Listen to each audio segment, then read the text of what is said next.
J'ai posté une photo où je parlais du burn qu'il y a eu récemment avec la crypto-monnaie BNB. Qu'est-ce qu'un burn et qu'est-ce que cela implique pour le prix du BNB? Un burn, ça voudrait dire retirer une quantité de pièces de crypto-monnaie en circulation. Par exemple, il y a 1000 pièces en circulation. Ça veut dire que tous ceux qui utilisent la crypto-monnaie pour faire des actions dans mon système utilisent ces 1000 pièces qui se passent d'une personne à une autre. Donc les gens peuvent avoir des fractions. Et alors, ça veut dire que si on réduit la quantité en circulation, il y aura moins de 1000 pièces en circulation. Et comme il y a moins de 1000 pièces en circulation, si l'écosystème continue de grandir, alors on aura encore besoin de plus de crypto-monnaies parce qu'on a encore besoin d'effectuer les actions dans mon système. Et cela implique qu'il y aura une demande forte, mais la quantité va réduire. Et comme la quantité réduit, probablement la crypto-monnaie prendra de la valeur. C'est ce qui s'est passé au trimestre précédent, quand le BNB, on a brûlé presque 1 milliard, l'équivalent de presque 1 milliard, parce qu'à cet instant-là, le BNB était autour de 600 $.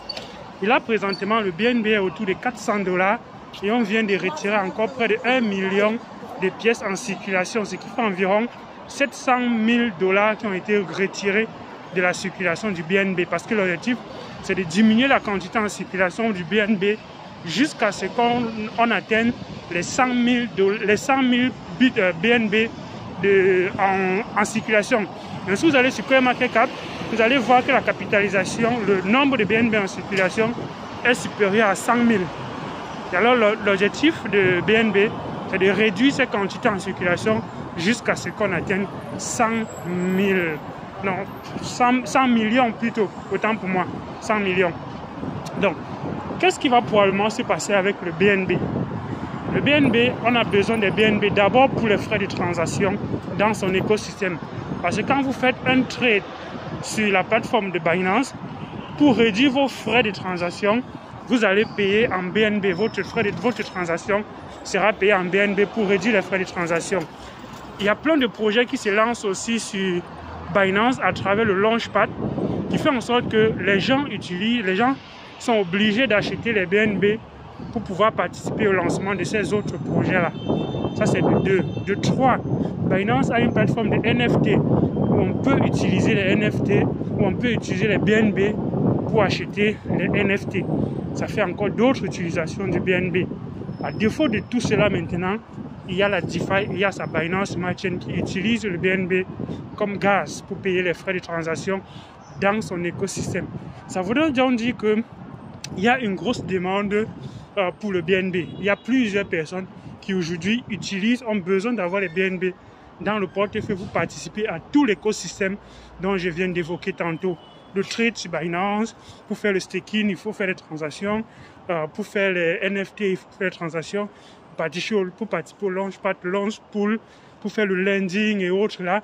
Même pour valider les transactions, les validateurs ont besoin des BNB.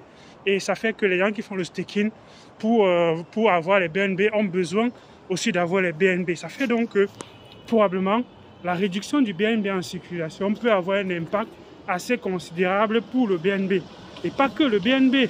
Il y a d'autres crypto-monnaies qui sont aussi adossées au fonctionnement du BNB, comme par exemple le PancakeSwap.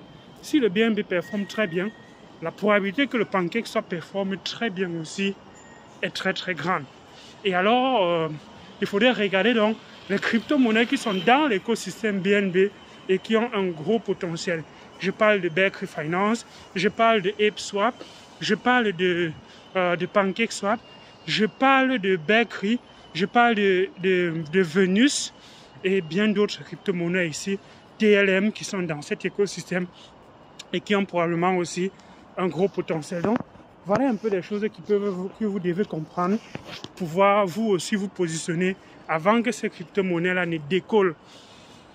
Voilà, j'espère que tu as compris un peu ce qui se cache derrière un burn et qu'est-ce qui peut se passer généralement après le burn. On a observé que le burn passé, le BNB avait pris beaucoup de valeur avant le burn. Mais cette fois-ci, le BNB n'a pas pris beaucoup de valeur avant le burn. La probabilité qu'il prenne beaucoup de valeur après le burn est très très grande. Dis-moi ce que tu penses en commentaire de cette vidéo. Like la vidéo, partage la vidéo et abonne-toi à la chaîne si ce n'est pas encore fait. D'ici à là, donc porte-toi bien et à d'autres vidéos. Ciao.